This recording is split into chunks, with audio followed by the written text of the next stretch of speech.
নমস্কার সবাইকে। এই যে আমাদের বাড়িতে সরস্বতী পুজো ছিল, তো বাচ্চারা আগের দিন রাত্রেবেলা পুরো ডেকোরেশন করে নিচ্ছিল।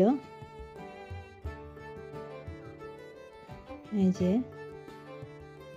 যে ভোরবেলা পুজো ছিল, 7টার সময় ঠাকুর আসবে, তাই সকাল সকাল স্নান করে আমরা নৈবেদ্য বানাচ্ছিলাম।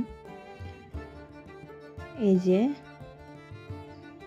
পুজোর আয়োজন মোটামুটি হয়ে যাচ্ছে, তার মাঝে একটু খিচুড়িও বানিয়ে রাখলাম, যেহেতু বাচ্চারা প্রসাদ নেবে পুজোর পরে। এই যে ঠাকুরমশাই চলে আসলো, পুজোতে বসলো, সবাই আসছে অঞ্জলি নিতে, বাচ্চা কাচ্চা। যে ঠাকুরমশাই পুজো করছে,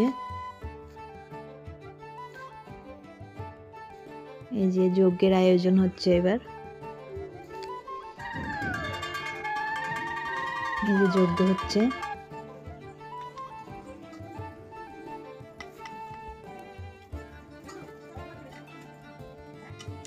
কেমন লাগছে সবাই কমেন্ট করে বলবেন।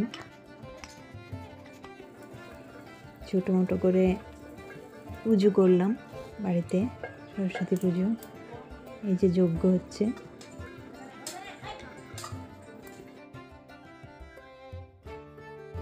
এই যে আমরা একটা ছবি তুলে নিলাম আমিও পুজোর মায়ের সাথে। এই যে বাচ্চা কাচ্চা সব অঞ্জলি নিচ্ছে